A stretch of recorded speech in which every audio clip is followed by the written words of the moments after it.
ஆபரண தங்கத்தின் விலை கிராமிற்கு 50 ரூபாய் உயர்ந்து 9230 ரூபாய்க்கு விற்பனையாகிறது. தொடர்ந்து விலை குறைந்து வந்த நிலையில் வியாழக்கிழமை அதிகரித்துள்ளது. 22 கேரட் 1 சவரன் ஆபரண தங்கம் 73,840 ரூபாய்க்கு விற்பனையாகிறது. அதேபோல் வெள்ளியும் கிராமிற்கு 1 ரூபாய் விலை உயர்ந்து 126 ரூபாய்க்கு விற்பனையாகிறது. வரும் சட்டமன்ற தேர்தலில் தாவேக திமுக இடையேதான் போட்டி என தாவேக தலைவர் விஜய் உறுதிபட தெரிவித்தார். நம்மளுடைய இந்த கூட்டணி சுயமிழந்த கூட்டணியால இருக்காது, சுய மரியாதை கூட்டணியா தான் இருக்கும். இந்த ஒரு பக்கம் RSS கிட்ட அடிபணிஞ்சுக்கிட்டு, இன்னொரு பக்கம் மதச்சார்பற்ற கூட்டணின்னு இந்த மக்களை ஏமாத்துற கூட்டணியால நம்ம கூட்டணி இருக்காது. 2026ல 2 பேருக்கு நடுவுல தான் போட்டியே. ஒன்னு TVK, இன்னொன்னு DMK. தாவேகாவுக்கு கொள்கை எதிரி பாஜக தான், அரசியல் எதிரி திமுக தான் என விஜய் மீண்டும் திட்டவட்டமாக தெரிவித்தார். நம்ம ஸ்டாண்ட்ல நாம எப்பவுமே ஸ்ட்ராங்கா தாங்க இருக்கிறோம். அதுல எந்த மாற்றத்துக்கோ எந்த சமரசத்துக்கோ துளி கூட இடமில்லை. நம்மளுடைய ஒரே கொள்கை எதிரி பாஜக தான். நம்மளுடைய ஒரே அரசியல் எதிரி திமுக தான். எதுக்குங்க இந்த பாசிச பாஜகவோட நேரடி கூட்டணியோ இல்ல மறைமுக கூட்டணியோ உறவு வச்சுக்க? நாம என்ன உலகமாக ஊழல் கட்சி என்ன?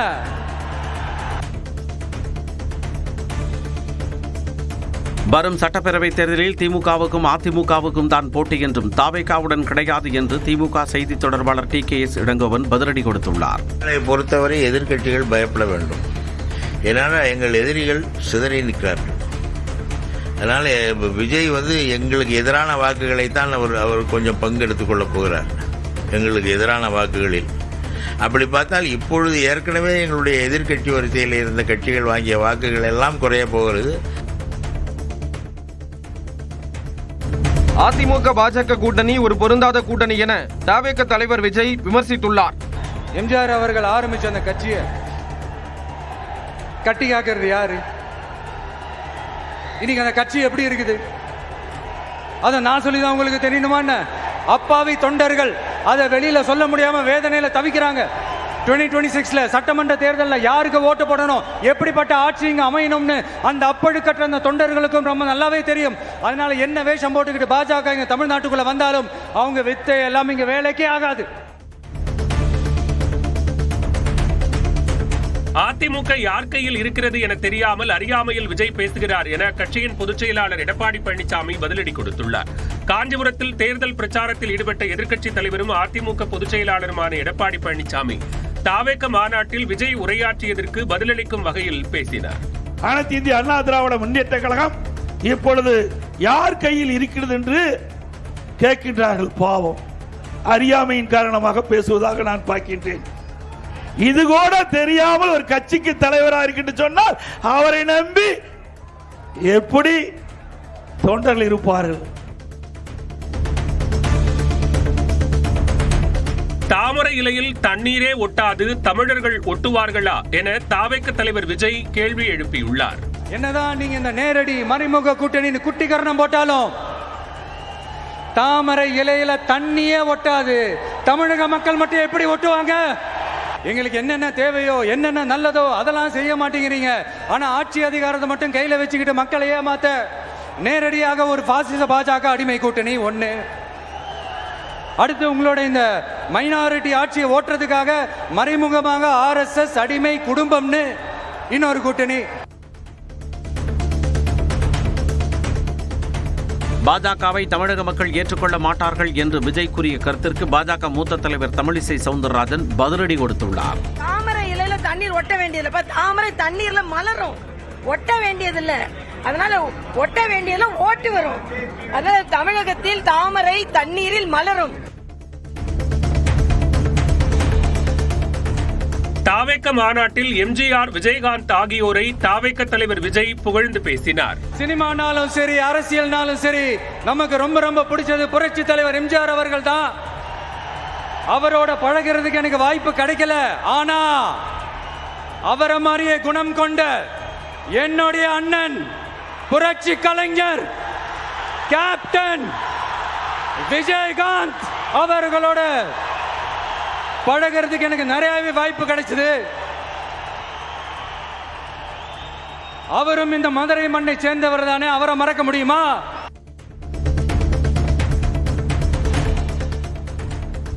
ஆட்சி அதிகாரத்தில் பங்கு என்று விஜயின் கருத்திற்கு தேமுதிக பொதுச் செயலாளர் பிரேமலதா விஜயகாந்த் வரவேற்பு தெரிவித்துள்ளார். அவர் ஃபுல்லா ஒரே கட்சி கிட்ட போது இப்போ ஆட்சி கூட்டணி ஆட்சி என்கின்ற போது உண்மையிலே மக்களுக்கு நடக்கின்ற எல்லா பிரச்சனையும் நம்ம தைரியமாக போய் பேசலாம். இது சரியில்லை, இந்த துறை சரியில்லைங்க, இப்படி இருக்கு, இதை கொஞ்சம் நம்ம சீர் பண்ண முடியும் என்ற உரிமை நமக்கும் கிடைக்கும். அதனால் அது நல்ல ஒரு ஆரோக்கியமான விஷயம். 234 தொகுதிகளிலும் போட்டியிடும் வேட்பாளர் தாம்தான் என விஜய் தெரிவித்தார். தனது முகத்திற்காக தாவேகவுக்கு வாக்களியுங்கள் என்றும் பொதுமக்களை அவர் கேட்டுக்கொண்டார். மதுரை மத்தி வேட்பாளர் விஜய், மதுரை தெற்கு வேட்பாளர் விஜய், மதுரை வடக்கு வேட்பாளர் விஜய், மேலூர் விஜய், சோழவந்தான் விஜய், திருப்பரங்குன்றம் விஜய், திருமங்கலம் விஜய், உசிலம்பட்டி விஜய். என்னடா எல்லா தொகுதியிலும் ஒரே வேட்பாளர்னு பாக்குறீங்களா? 234 தொகுதியிலும் இந்த விஜய் தான்.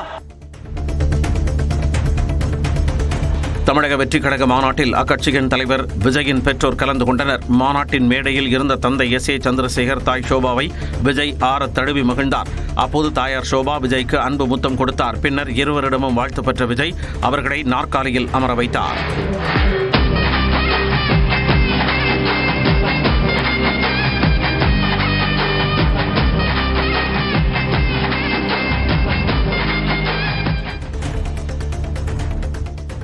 மதுரையில் தாவேகா தொண்டர்களை வெயில் வாட்டி வதைத்த நிலையில் 2 இளைஞர்கள் மயங்கி விழுந்து உயிரிழந்தனர்.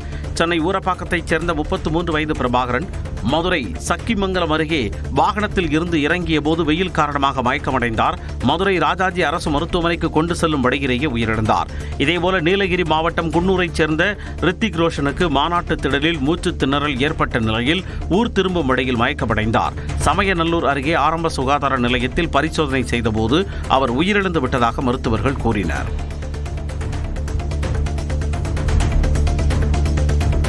தாவேகா மாநாட்டில் பங்கேற்ற 250க்கும் மேற்பட்டோருக்கு உடல்நலக்குறைவு ஏற்பட்டது. தாவேகா மாநாடு நடைபெற்ற மதுரையில் தமிழ்நாட்டிலேயே அதிகபட்சமாக 103 டிகிரி ஃபாரன்ஹீட் வெப்பம் பதிவானது. இதனால் மாநாட்டில் பங்கேற்ற 250க்கும் மேற்பட்டோருக்கு உடல்நலக்குறைவு ஏற்பட்டது. அவர்களுக்கு மாநாடு மருத்துவ முகாம்களிலும் ஆம்புலன்ஸ்களில் அழைத்துச் சென்று மருத்துவமனைகளிலும் சிகிச்சை அளிக்கப்பட்டது.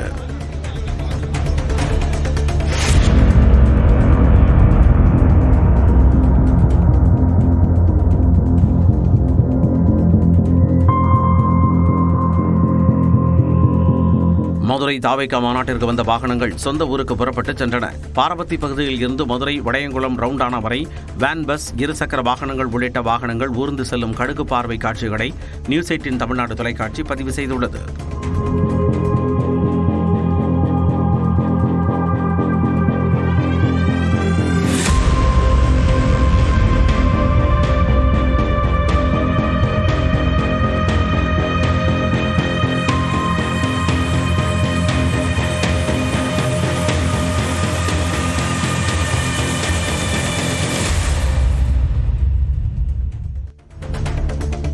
நாட்டை ஜனநாயக பாதையில் இருந்து திசை திருப்புவதற்காக பதவி நீக்க மசோதாவை மத்திய அரசு கொண்டு வந்திருப்பதாக முதலமைச்சர் மு.க. ஸ்டாலின் விமர்சித்தார். சென்னை தேனாம்பேட்டையில் உள்ள அண்ணா அறிவாலயத்தில் நடைபெற்ற நிகழ்ச்சியில் முன்னாள் அமைச்சர் ரகுமான் கானின் 6 நூல்களை வெளியிட்ட அவர் இதனை தெரிவித்தார்.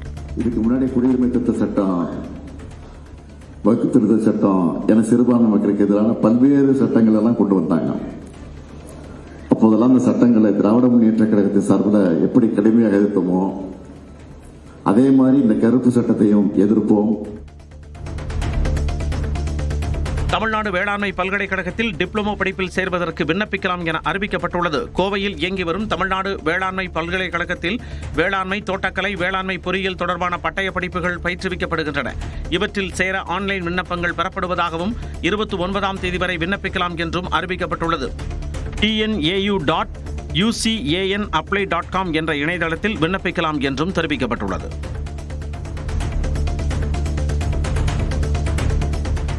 பாஜக பூத் கமிட்டி முகவர்கள் மாநாட்டில் பங்கேற்பதற்காக உள்துறை அமைச்சர் அமித்ஷா இன்று நெல்லை வருகிறார். கேரளாவில் இருந்து தூத்துக்குடிக்கு விமானத்தில் வரும் அமித்ஷா அங்கிருந்து ஹெலிகாப்டர் மூலம் பாளையங்கோட்டை ஆயுதப்படை மைதானத்திற்கு வருகிறார். திருநெல்வேலியில் உள்ள தமிழ்நாடு பாஜக தலைவர் நயினார் நாகேந்திரன் வீட்டில் அமித்ஷாவுக்கு தேநீர் விருந்து அளிக்கப்படுகிறது. தொடர்ந்து மாலை 3:30 மணிக்கு நெல்லை தச்சநல்லூர் பகுதியில் நடைபெறும் பாஜக பூத் கமிட்டி முகவர்கள் கூட்டத்தில் பங்கேற்று அமித்ஷா பேசுகிறார்.